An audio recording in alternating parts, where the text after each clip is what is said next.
अगर कोई आपका अपना आपकी गैर मौजूदगी में आपको डिफेंड नहीं कर सकता, आपका दिफा नहीं कर सकता, तो वो इंसान आपका अपना नहीं है। और एक और बात, if someone brings pain, suffering, disrespect to your life, let them गो।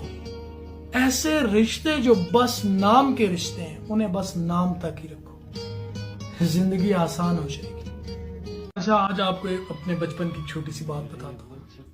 पता है, जब बचपन में गांव में मेला लगता था तो वहां बहुत सारी खिलौनों की दुकानें भी लगाई जाती।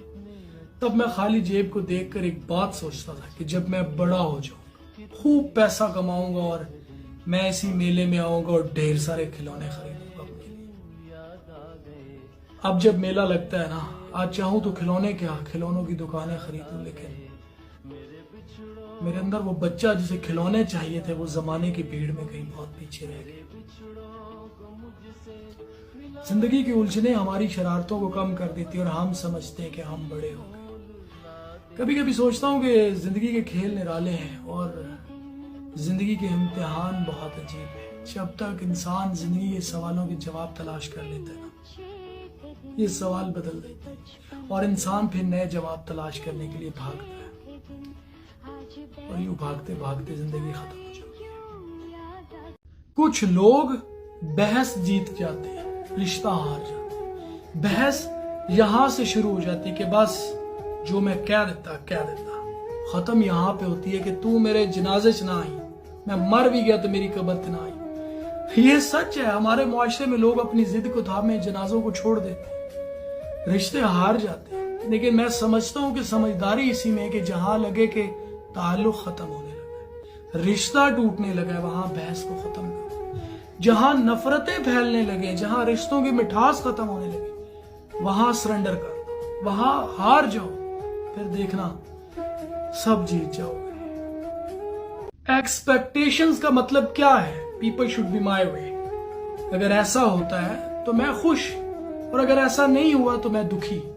यानी जो मुझे सही लगता है उसको सही माना जाए तो मैं खुश हूं, और जब ऐसा नहीं होता फिर हम दुखी हो जाते हैं। हम कहते हैं हमें ये तवक्को ना थी। लेकिन फिर जब हम मेंटली ग्रो करते हैं, जब हमें समझ आ जाता है कि everyone is different and every story has two sides and everything has different reaction.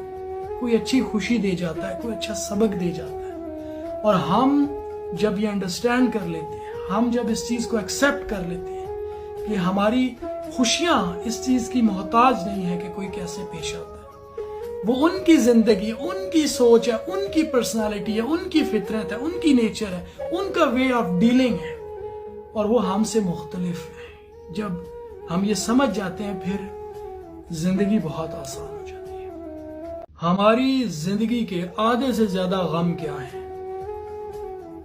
Expectations.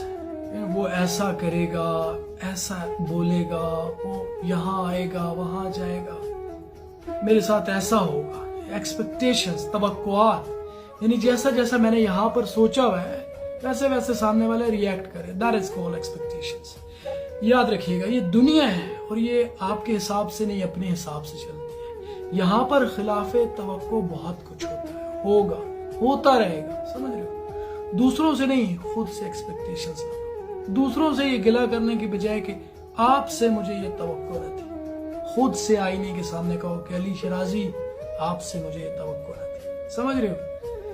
यानी खुद से एक्सपेक्ट करो कि मैं ये करूंगा, ऐसे रहूंगा, ऐसे बात करूंगा, मैं ये काम करूंगा, ये आदत अपनाऊंगा, जिंदगी ऐसे जीऊंगा और जी के दिखाऊंगा। क्या समझ में है? दूसरों से एक्सपेक्टेशंस नहीं लगानी।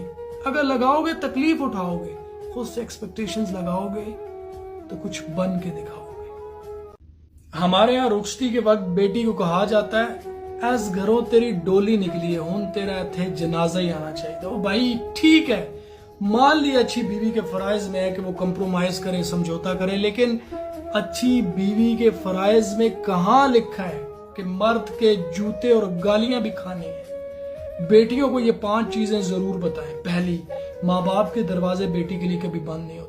दूसरी, हमने इंसान का बच्चा समझ के तुम्हारी शादी करवाई है, अगर जानवर निकल आए, दरिंदा निकल आए, ज़हनी नफ्सियाती मरीज निकल आए तो इस घर के दरवाजे तुम्हारे लिए हमेशा खुले। तीसरी, समझौता करो लेकिन जुल्म पर एक हद तक खामोशी अच्छी है। चौथी, कंप्रोमाइज जरूरी है लेकिन मुसलसल सहते रहना और खुद को जहनी मरीज बना लेना कहीं की अक्लमंदी नहीं है। पांचवी, कंप्रोमाइज करो, समझौता करो लेकिन अपने हक के लिए बोलना गलत नहीं हो।